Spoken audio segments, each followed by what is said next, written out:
नमस्कार दोस्तों, मैं सचिन सिंह गौर आपका अपने YouTube मंच पे स्वागत करता हूं। सबसे पहले तो मैं खेद व्यक्त करूंगा कि मैं पिछले कई महीने से वीडियोस बना रहा हूं, लेकिन मैं बिहार के ऊपर कोई वीडियो नहीं बना पाया। उसका मुख्य कारण तो ये है कि मैंने बहुत बार चाहा कि किसी टॉपिक को लेकर के वीडियो बनाया जाए, पर मुझे लगा कि या तो कोई वहाँ की इन्फॉर्मेशन की कमी थी, या कई बार ऐसा लगा कि कोई तथ्य गलत ना हो जाए, क्योंकि गलत तथ्यों पे चीज़ें वीडियो बनाना उससे अच्छा ना बनाया जाए। तो इसलिए मैं इतने महीनों में एक भी वीडियो बिहार के ऊपर नहीं बना पाया। तो ये प्रश्न उठता है कि क्या बीजेपी बिहार में राजपूतों से बदला ले रही है? अब ये प्रश्न क्यों उठता है? ये प्रश्न इसलिए उठता है क्योंकि कल प्रधानमंत्री मोदी ने तीसरी बार प्रधानमंत्री पद की शपथ ली और उनके साथ उनके मंत्रिमंडल में जो लोग शामिल होंगे उन्होंने भी शपथ ली।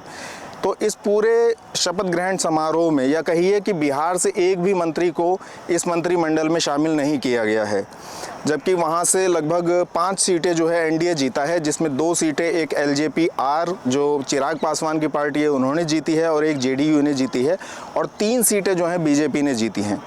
फिर भी किसी भी राजपूत को वहाँ से मौका नहीं दिया गया। ये भी तब जबकि 75% वोट राजपूतों ने जो है बीजेपी को दिए हैं, और बीजेपी का कोर वोटर रहा है राजपूत। तो इन सब बातों से ये लगता है कि कहीं ना कहीं बीजेपी कुछ बदला लेने का प्रयास किया जा रहा है।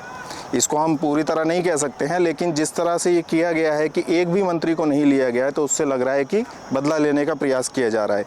जबकि जो 3 सांसद चुने गए हैं बीजेपी के, जैसे राधा मोहन सिंह हैं, बहुत सीनियर नेता हैं, केंद्रीय मंत्रिमंडल में भी रह चुके हैं। राजीव प्रताप रूड़ी हैं, वो भी बहुत सीनियर नेता हैं, केंद्रीय मंत्रिमंडल में रह चुके हैं। इसके अलावा जनार्दन सिंह सिंगरीवाल, जिन्होंने लगभग 1 लाख से भी ज़्यादा की जीत करी है और बहुत सीनियर नेता बिहार के हैं, उनमें से मतलब तीनों में से किसी को भी नहीं लिया गया। इसके अलावा भूमियार समाज से 2 नेताओं को ले लिया गया है। एक तो जेडीयू से ललन सिंह बने ही हैं, और इसके अलावा बीजेपी से गिरिराज सिंह बने हैं। अब जबकि जेडीयू से ललन सिंह बन ही चुके थे, तो ऐसी कोई आवश्यकता बीजेपी को नहीं थी कि वो भूमियार नेता को बनाती, और वो भी तब जबकि उनको सारे समीकरण साधने थे। एक राजपूत नेता को उन्हें लेना ही चाहिए था, तब भी उन्होंने गिरिराज सिंह को बनाया। जबकि गिरिराज सिंह जो हैं वो पहले भी 2 बार मंत्रिमंडल में रह चुके हैं। इसके अलावा जिस तरह के वो बयान देते हैं, उनके जो ऊट पटांग से बयान होते हैं, वो पार्टी की किरकिरी ही ज़्यादा करवाते हैं। उनसे कोई वोट बैंक मिलता हो, मुझे नहीं लगता ऐसा कुछ होता है। और जहाँ तक उनके मंत्रिमंडल की बात है, जो जहाँ तक उनके मंत्रालय की बात है, तो जो मंत्रालय वो संभाल रहे हैं उसमें भी उन्होंने ऐसा कोई करिश्मा नहीं किया या ऐसा कोई काम नहीं कर दिया है जो अभूतपूर्व हो और उनको मंत्री बनाया ही जाए। खैर, गिरिराज सिंह से मुझे पर्सनली कोई वो नहीं है, ना उनकी जाति से। मेरा सिर्फ ये कहना था कि जब भूमियार समाज से 2 लोग थे, तो एक को कट करके एक राजपूत को लिया जा सकता था और ये समीकरण साधा जा सकता था। और केवल ब्राह्मण ही नहीं, नित्यानंद राय को बनाया गया है, जो पिछली बार भी थे, इस बार भी उनको बनाया गया है। वो यादव समाज से आते हैं, और यादव समाज कितने वोट देता है बीजेपी को, ये हम अच्छे से जानते हैं, सब लोग अच्छे से जानते हैं।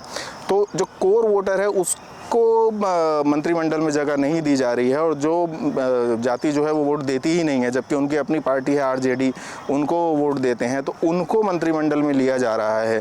इसके अलावा ब्राह्मण समाज से भी जो दुबे जी लिए गए हैं, उन्हें राज्यसभा से लिया गया है, मतलब ब्राह्मण समीकरण को साधने के लिए निषाद लिए गए हैं। और इस तरह से जो जेडीयू और उन्होंने भी अपने अपने समीकरण साधे हैं।